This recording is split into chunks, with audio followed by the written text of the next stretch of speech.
कभी पैसा होल्ड हो गया है, आपने पैसा ट्रांसफर किया था लेकिन अभी तक आपके अकाउंट में नहीं पहुंचे हैं। इसमें आपको कई चीजें होती हैं जो आपको समझ लेना बहुत जरूरी है। जब आप बेनिफिशियरी ऐड करते हैं तभी ये चीजें आपको समझ लेनी चाहिए। बहुत सारे भाइयों का सवाल आ रहा है मेरे चैनल पर, जितने भी मेरे सब्सक्राइबर हैं उन्होंने सवाल किया है कि भाई मैंने पैसा ट्रांसफर किया था, 4 से 5 दिन हो गए, पैसा ट्रांसफर नहीं हुआ, हमारा पैसा अभी तक हमारे अकाउंट में नहीं पहुंचा। हमने अलराजी से कांटेक्ट किया तो उन्होंने बताया कि आपका पैसा यहां से तो ट्रांसफर हो चुका है। अब मैं आपको कुछ चीजें बताने वाला हूं जो आपको ध्यान से सुननी है। वीडियो में आगे बढ़ने से पहले अगर आपने अभी तक इस चैनल को सब्सक्राइब नहीं किया है तो चैनल को सब्सक्राइब करने के बाद बेल आइकन को प्रेस करके वीडियो को लाइक शेयर जरूर कर दें। मैं आपको मोबाइल की स्क्रीन पर भी दिखा दूंगा और प्लस में यहाँ पर भी बता दे रहा हूँ, वो चीजें आपको सबसे पहले चेक कर लेनी। सबसे पहले जब आप बेनिफिशियरी ऐड करते हैं तो वहां पर आपको दो चीजें देखने को मिलती हैं, एक होता है बैंक ट्रांसफर, एक होता है स्टेट बैंक ट्रांसफर। तो आपको इन दोनों चीजों में से अपनी बेनिफिशियरी में चेक करना है कि आपने इन दोनों में से कौन अपडेट किया। यानी कि अगर आपने बैंक ट्रांसफर किया है तो बैंक ट्रांसफर में यह होता है कि बैंक टू बैंक ट्रांसफर होता है, उसमें कोई थर्ड पार्टी नहीं होती है, उसमें आपको बैंक टू बैंक ट्रांसफर, तो उसमें आपका हो सकता है आपका टाइम ज्यादा लगेगा। अगर आपने स्टैंड किया है तो स्टैंड में क्या होता है कि तुरंत पैसा ट्रांसफर हो जाता है। जब आप पैसा ट्रांसफर करते हैं तो 10 से 15 मिनट के बाद आपके पास मैसेज आ जाता है कि आपका पैसा ट्रांसफर हो चुका है। जैसे कि मैं आपको एग्जाम्पल के लिए बता दूं, मनीग्राम हो गया, तहवील अलराजी हो गया, ट्रांसफास्ट हो गया, ये अलराजी में 3 अभी तक ऐड है। इन तीनों के जरिए से आप पैसा ट्रांसफर कर सकते हैं जिससे कि आपका पैसा तुरंत ट्रांसफर हो जाएगा। और जो भी मेरे भाई बेनिफिशियरी ऐड करते हैं, जब पैसा ट्रांसफर करते हैं, दूसरी चीज आपको ये समझ लेनी है कि आपको वहां पर जो आपका पूछा जाता है कि आप किस वजह से पैसा ट्रांसफर करते हैं। जब आप ट्रांसफर करने के लिए जाते हैं तो आपको पैसा डालना पड़ता है, अकाउंट चूज करना पड़ता है और उसके बाद नीचे होता है पर्पस आपको ध्यान में रखना है कि आप फैमिली के अकाउंट पे ट्रांसफर कर रहे हैं या अपने ही खुद अकाउंट पे ट्रांसफर कर रहे हैं। इन चीजों का आपको ध्यान रखना है। उसमें बहुत सारे ऑप्शन होते हैं, अगर फैमिली का है तो फैमिली चूज करिए, अगर खुद के अकाउंट पे ट्रांसफर कर रहे हैं इंडिया, पाकिस्तान, बांग्लादेश कहीं पर भी, तो आपको पर्सनल डालना पड़ेगा जिससे कि बैंक कंफ्यूज नहीं होगा। वरना कि अगर आप ऐसे करेंगे तो बैंक कंफ्यूज होगा, फिर आपका पैसा होल्ड होगा। तो जो भी मेरे भाई, इससे पहले मैंने बहुत सारी वीडियो बना रखी है इस बारे में कि आपका पैसा अगर होल्ड है, आपका अकाउंट ब्लॉक है, सारी चीजों के बारे में वीडियो बना रखी है। अब मैं इस पे एक एक करके वीडियो और अपलोड करने वाला हूं, तो आपको ध्यान से देख लेना है। चलिए यहाँ पर मैं मोबाइल की स्क्रीन पर ले चलता हूँ और वहां पर आपको दिखा देता हूँ कि आपको क्या क्या चेक करना है। अगर ये चीज नहीं है तो फिर से आप अपडेट कर।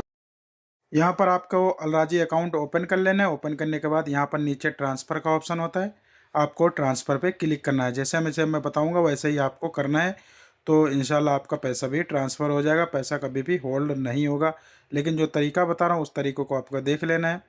जब ट्रांसफ़र पे क्लिक करेंगे तो यहाँ पर ऊपर ही इंटरनेशनल का ऑप्शन होता है। जब स्लाइड करेंगे तो लोकल, अलराजी, यूआर पे सारी चीज़ें होती हैं अकाउंट, तो आपको करना है इंटरनेशनल। तो इंटरनेशनल जब करेंगे तो सारी बेनिफिशियरी आपकी जितनी भी इंटरनेशनल में होंगी वो सारी की सारी आ जाएंगी। अब यहाँ पर आपको जो आपकी बेनिफिशियरी वो डिलीट भी यहाँ से कर सकते हैं। यहाँ पर आपको एरो का निशान दिख रहा होगा, जिससे मैंने क्लिक किया है, ब्लर कर रखा है मैंने थोड़ा इसको, तो उसके लिए सॉरी। तो यहाँ पर आपको तीर वाले निशान पे, जहाँ पर एरो का निशान आपको दिख रहा है उसी पे आपको क्लिक कर देना है। जब आप उस पर क्लिक करेंगे तो यहाँ पर आपको ऑप्शन मिल जाता है पैसा डिपॉजिट करने का, कि कितना पैसा आप ट्रांसफ़र करना चाहते हैं। उसके बाद आपको यहाँ पर मिल जाता है सेलेक्ट अकाउंट, तो आप सेलेक्ट अकाउंट पर क्लिक कर सकते हैं और यहाँ पर एसआर एनआरआई दोनों चीज़ आप डाल सकते हैं कि कितने पैसे आपको ट्रांसफ़र करने हैं। यहाँ पर नीचे आपको मिल जाता है select a purpose. Select a purpose में क्या होता है कि अगर आप फैमिली के अकाउंट में ट्रांसफ़र करें तो फैमिली के अकाउंट में आपको सिलेक्ट करना है। जैसे यहाँ पर देखिए नीला है तो इसका मतलब फैमिली एक्सपेंसेस, यानी कि फैमिली के अकाउंट में मैं ट्रांसफ़र कर रहा हूँ। अगर मुझे अपने ही अकाउंट में, अपने ही नाम से अकाउंट है उसमें ट्रांसफ़र करना, तो यहाँ सबसे लास्ट में आपको मिल जाता है पर्सनल रेमिटेंस। तो आपको उस पर देख लेना। यहाँ पर आप जब स्लाइड करते ही जाएंगे तो यहाँ पर सबसे लास्ट में आपको पर्सनल रेमिटेंस मिल जाता है। तो आपको पर्सनल रेमिटेंस, अगर पर्सनल में ट्रांसफ़र करें, सेम नाम से अकाउंट है आपका अपने देश में, तो यहाँ पर आपको पर्सनल रेमिटेंस पे क्लिक कर देना है। उसके बाद जब आप नेक्स्ट करेंगे तो आपको सारी बेनिफिशियरी की जो चीज़ें होंगी, जितनी भी डिटेल होंगी, वो आपको यहाँ पर देखने को मिल जाएंगी। जब आप नेक्स्ट करेंगे तो यहाँ से अगर आपको कुछ नहीं समझ में आता है तो इसको यहाँ से आप हटा भी सकते हैं, एडिट कर सकते हैं। मतलब यहाँ पर एडिट का निशान, यहाँ राइट साइड में आप देख सकते हैं एडिट का निशान होता है, तो आप यहाँ से इसको एडिट भी कर सकते हैं। तो यहाँ पर आपको देख लेना है, बस जो मैं तरीका बता रहा हूँ उसको आपको कायदे से समझ लेंगे तो इंशाल्लाह आपका पैसा कभी भी होल्ड नहीं होगा। इन चीज़ों का आपको ध्यान रखना है। और इसमें दूसरी चीज़ जो होगी वो भी मैं आपको अभी यहाँ पर इसी वीडियो में दिखा दूंगा कि वो दूसरी चीज़ क्या है, उसको आपको कैसे अब यहाँ ट्रांसफ़र पर करना आपको आ जाना है न्यू बेनिफिशियरी पे। न्यू बेनिफिशियरी पे जब आप क्लिक करेंगे तो यहाँ पर आपको 4 ऑप्शन मिलते हैं। तो हमको क्लिक करना है इंटरनेशनल वाले पे। तो हम क्या करेंगे, क्लिक करेंगे इंटरनेशनल पे। इंटरनेशनल पे क्लिक करने के बाद यहाँ पर आपको इंडिविजुअल टू इंडिविजुअल लिखा हुआ है, टू कंपनी लिखा हुआ है। तो टू इंडिविजुअल पे आपको क्लिक करना है। उसके बाद कंट्री जो आपकी है वो कंट्री आपको चूज़ कर लेने। तो फिलहाल तो मैं यहाँ पर इंडिया चूज़ करूँगा। उसके बाद करेंसी, यहाँ पर इंडियन की करेंसी एक ही आती है, इंडियन रुपीज़। आपको इसी पे क्लिक कर देना है। जब आप इस पे क्लिक करेंगे तब यहाँ पर आपको 3 ऑप्शन मिल जाते हैं, बैंक अकाउंट में ट्रांसफ़र करेंगे, वॉलेट में या कैश पिकअप में। तो हम करने वाले हैं बैंक अकाउंट में। अब यहाँ पर आपको देखना है बैंक और मनीग्राम।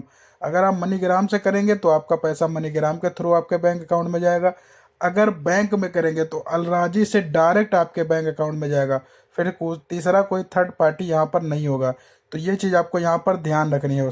उसके बाद आपको जब बैंक सेलेक्ट करना है, सेलेक्ट वाले बैंक पे, ये मैं एक तरीका आपको बता रहा हूँ। अगर आप सीखना चाहते हैं तो यहीं से बस इतने से वीडियो से आप सीख सकते हैं। आपको यहाँ पर बैंक ब्रांच आपको चूज़ कर लेना है, आपकी बैंक कौन सी है उसको सर्च कर लेना है। पहले अपनी बैंक को यहाँ पर सर्च करेंगे तो आपको आसानी से मिल जाएगी। आपकी जो बैंक आपने जो अकाउंट ऐड करना है उसका आपको बैंक नेम वहाँ पर मिल जाएगा। उस बैंक नेम को अपने ज़िले के या अपने तहसील के या अपने इलाके के जिस भी बैंक करना है उस तरीके से आप यहाँ पर कर सकते हैं। उसके बाद आपको यहाँ पर 2 ऑप्शन मिलते हैं, स्विफ्ट कोड और आईएफएससी कोड। तो आईएफएससी कोड आराम से मिल जाता है, स्विफ्ट कोड भी चाहिए तो वो भी आप कर सकते हैं। तो लेकिन हम फिलहाल यहाँ पर आईएफएससी कोड करेंगे। उसके नीचे सेलेक्ट टाइप आप देख सकते हैं, यहाँ पर लिखा हुआ है state bank bank account. State bank का मतलब ये होता है कि स्टेट बैंक में आपको तुरंत पैसा ट्रांसफ़र करना होता है। और बैंक अकाउंट में मैंने जो अभी पहले बताया अलराजी डायरेक्ट आपके अकाउंट में पैसा ट्रांसफ़र करेगा। तो मेरे भाई ज़्यादातर यहाँ पर गलती करते हैं। अगर आप स्टेट में करेंगे तो आपको यहाँ पर हर एक चीज़ डिटेल में डालनी पड़ेगी। और अगर आप बैंक अकाउंट करेंगे तो बैंक अकाउंट में आपको सब चीज़ें यहाँ पर डालनी पड़ेंगी। आप ब्रांच कोड डालेंगे, ब्रांच आपकी कहाँ है वो सारी चीज़ें आप सर्च कर सकते हैं। जैसे आपका कोई बैंक ऐसी जगह है जहाँ पर आपका उसका नाम यहाँ पर आ सकता है तो उसके नाम से भी आप सर्च कर सकते हैं। वरना यहाँ पर आपको आईएफएससी कोड के जरिए ही आप यहाँ पर सर्च कर सकते हैं। तो मैं यहाँ पर आईएफएससी कोड के ही जरिए यहाँ पर अभी सर्च करूँगा तो देखिए नाम आ जाएगा तुरंत यहाँ पर निकल करके। तो आपको भी इसी तरीके से कर लेना है जैसे मैं बता रहा हूँ आपको। तो यहाँ पर मैं खाली अपना जो आईएफएससी कोड है वो यहाँ पर डालूँगा और जहाँ का मेरा बैंक अकाउंट है वो यहाँ पर आपको देख सकते हैं, नाम भी लिख के सामने आ गया है। आपको भी इसी तरीके से सर्च कर लेना है। तो आपको भी बस आईबीएन नंबर से ही सर्च करना है, जो आपका वो आईएफएससी कोड होता है, सॉरी आईएफएससी जो कोड होता है उसी से आप यहाँ पर सर्च कर सकते हैं।